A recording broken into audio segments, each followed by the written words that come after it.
Hi everyone, how you doing? It's Sharon here, and I'm here today to talk to you about crystal grids and show you how to properly use the grid I gave you a sneak preview of last week. Apologies, there have been a few technical issues, like my ring stand doesn't work in the way I thought it would, so there may be a bit of bodging going on when I actually get to show you stuff, but hey, that's real life, isn't it? So do drop me a comment if you're here so I know who's watching. And don't forget, hashtag replay, hashtag sorry I missed you if you can't make it onto the live and are watching me on replay. So what I'm going to talk about today is I've got some very simple crystal grids. I had them made in a collaboration with Lynn. She's one of our members on here that does the labyrinths. I say it's not a maze, it's a labyrinth because it does have a path to follow and you can't get stuck in any dead ends. So I thought I'd come and talk a little bit more about these and also talk you through how you use them. So to start with, here it is. So it's very simple. It is a person with their chakras marked going up their body, and then there's just a lovely design of a lotus flower behind.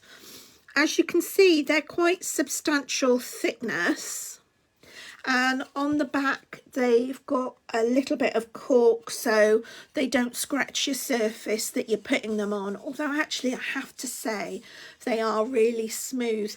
This is actually bamboo. And I chose the bamboo for a couple of reasons. One, I liked it more than the other stuff, but more importantly, and this is also why Lynn uses it a lot, but bamboo is actually much more sustainable than a lot of other materials. I've used it in my knitting. You can get sort of bamboo mixed t-shirts from a lot of the high street stores. And if you've had any bamboo in your garden and you've got the wrong one, you know just how quickly it can grow.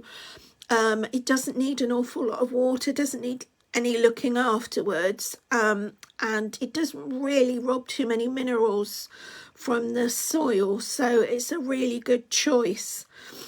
So what I'm going to do here,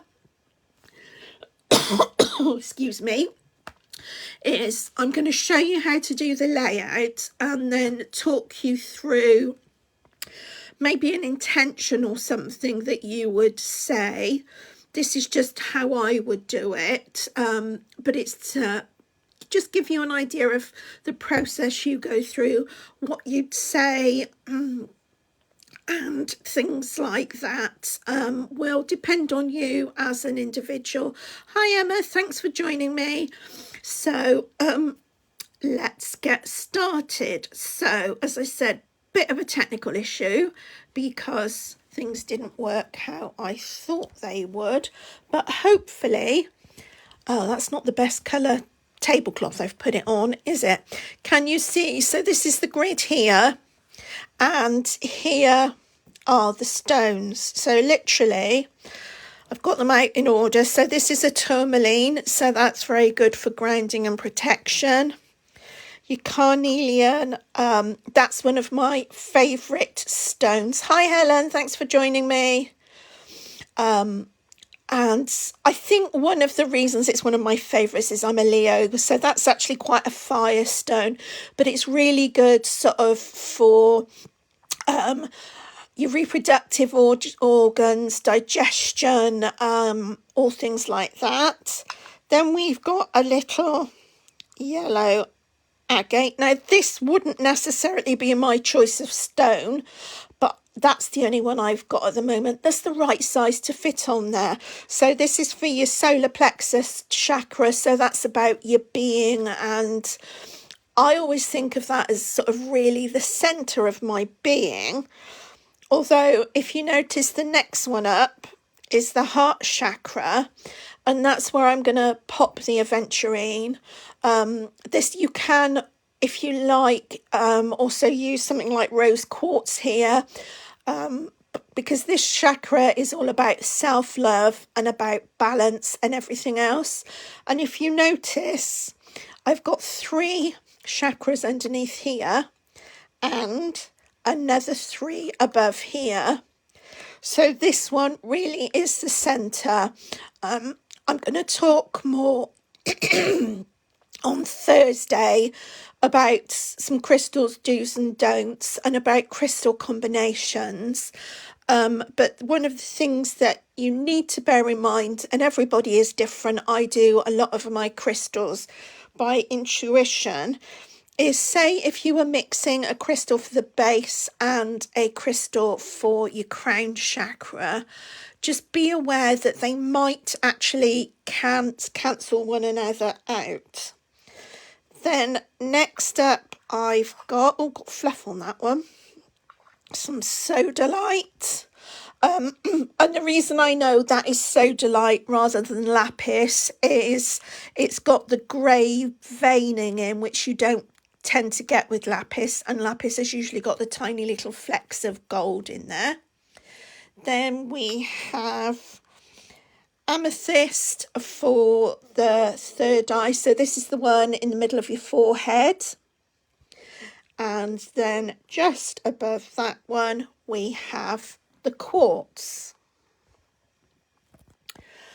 So I would find a space where I can lay this and leave it undisturbed, lay them out, and then I would just sit quietly for a few minutes, probably just with my thoughts for a few minutes, maybe meditate, take some quiet time, and actually think of some intentions about what you want this to do. So with this one, I would say something like something along the lines of I want these crystals to balance me, and want these crystals to balance me and keep me in tune with those around me.